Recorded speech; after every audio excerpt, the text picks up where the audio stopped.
50 Cent called P. Diddy and told him to confess for the Tupac because everybody knows exactly what role he had to play in it, man.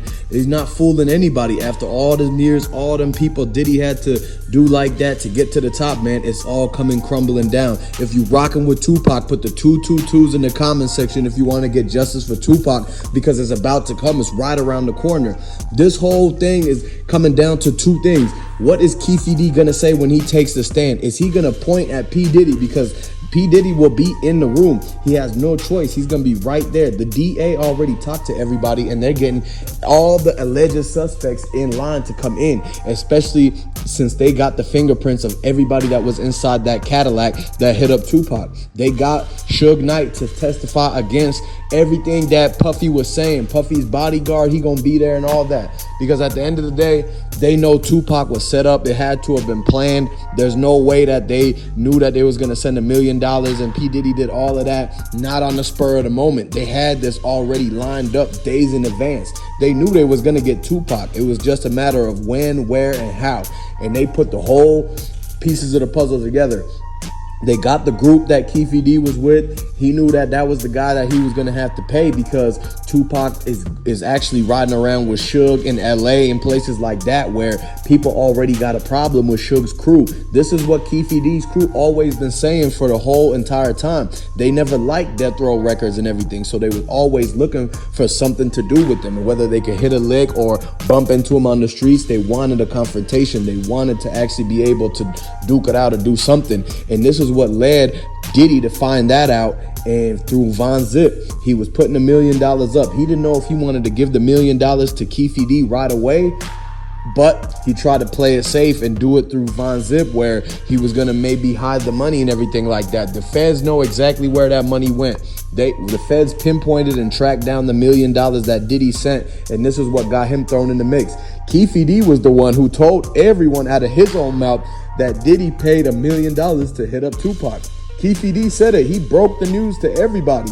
And so this is why everybody's calling Keefe a snitch and a rat and everything like that, because he actually told on the people who was paying him the money to do this. And the only reason he did that was because he actually was salty that he didn't get none of the money and Von Zip took out of it. He felt like he got finessed out of hitting up Tupac with his nephew and everything like that. The whole crew that rode in that car, he bought the rental car. He's the one who paid for the rental car. And then when they got back to LA, and in between, they wrapped the rental car to a whole different color and turned it back in. Clean slate, had it detailed and everything, so that but the little thing that they didn't know was the shell cases underneath the seat that got wedged on the track of the chair. This is what made them call in to Greg Caden. Greg Caden came to the detail shop and the body shop and the car rental place where Keefe and them dropped the car off. Orlando scanned his ID and everything. They should have never did that, because Greg Caden was hot on the trail. He was going to find out exactly who set up Tupac, where the money came from, who was the big players, who was the pawns of the pieces, who's the big fish. And so this is why they're coming after everybody, because Mike Tyson sat back there and watched his whole friend Tupac get hit up and set up when he couldn't do nothing about it because he was still inside the MGM. Had Mike Tyson knew that there was dudes that was out to get Tupac, he would have flew him in the helicopter to safety and everything like that. And nowadays, a lot of people is wondering, is Tupac still here? Is this and that? There's so many stories 30 years later, people don't know what to think. That's why they keep thinking that the feds is going to come after P. Diddy. A lot of people think that Snoop Dogg had his hand to play in this whole entire game, because Pac actually took Snoop Dogg's whole entire light. When Snoop Dogg was the #1 basically rapper and everything like that, but then when Tupac hit the scene, he completely drowned out every rapper. And this is the reason why it could have made Snoop Dogg mad. It could have made P. Diddy mad, the fact that Tupac was bringing more attention than Biggie and everything like that. And at the end of the day, P. Diddy's bodyguard was the one who's been telling us the whole entire time that this dude is not exactly what he says he is. He's not like how all the stuff that he be showing and everything like that, trying to make it seem like he's doing good, but in all actual reality, everybody knows what P. Diddy's up to, man. And a lot of people are trying to let P. Diddy know he was wrong for that. He was wrong for what they did to Tupac Shakur. If you rocking with Tupac, let me know in the comment section, man. Put the 222s, subscribe to the channel, like the video, because they getting down to the bottom of this. The investigators that took on the Tupac case, they worked for years and years, all the way up until their retirement. They came out of retirement to do the interviews to keep this case going with the next generation. The investigators that started to solve the Biggie and the Tupac case, they had kids, and now their kids are working the case. This is how long this whole thing has been playing out for. And P. Diddy was the only person who really came up off of the Tupac hit, the Biggie hit, and everything, because how was it just a coincidence that he sets everything up like that? And he even had a lot to lose with actually getting Biggie knocked off.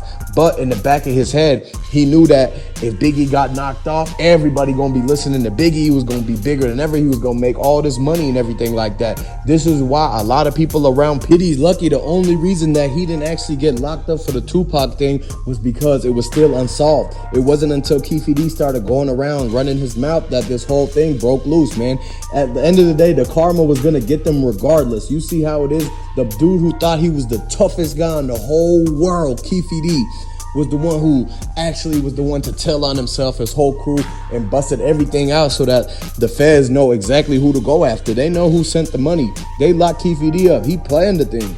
He planned it. He just as wrong as Diddy. And this is why a lot of people think that they're going to go after Diddy and Keefe D and this whole entire Rico and basically make an example out of them. Because nowadays, you see how they doing rappers. You see how it is going on, man. Rappers have had the most dangerous job all the way since Pac. It's not Run DMC times no more, where they don't have to worry about, okay, no one's gonna snatch their chain back in Run DMC days when they was wearing gold chains, Adidas and all that, Kango hats. And now with Tupac, you see how it is, man. The hate became so real so quick because Tupac passed a lot of people up. And just because he was in their city, he's like, a lot of people hated on him for no reason because he didn't want to click up with certain groups. Tupac wasn't that kind of person. He actually was doing a lot of work to keep the community in a better place, in a safe area, so that these kids that's growing up that listen to Tupac, he was trying to preach to them about how they should not be messing around in the streets and that they need to do things to make their mamas proud and everything like that, man.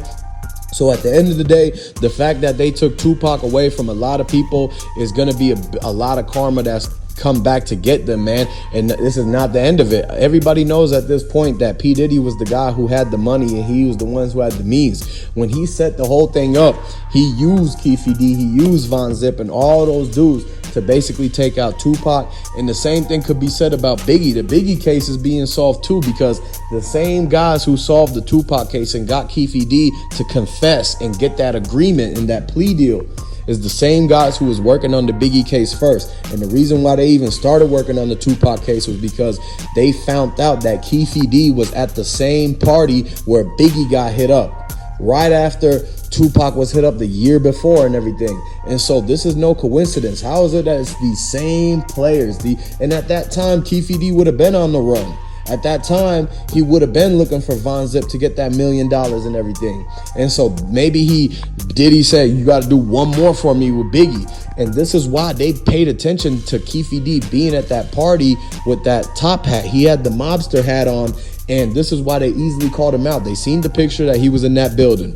They know that Biggie got set up leaving right out of that event, that party. He literally got hit up down the road, not even 30 seconds from leaving out that parking garage.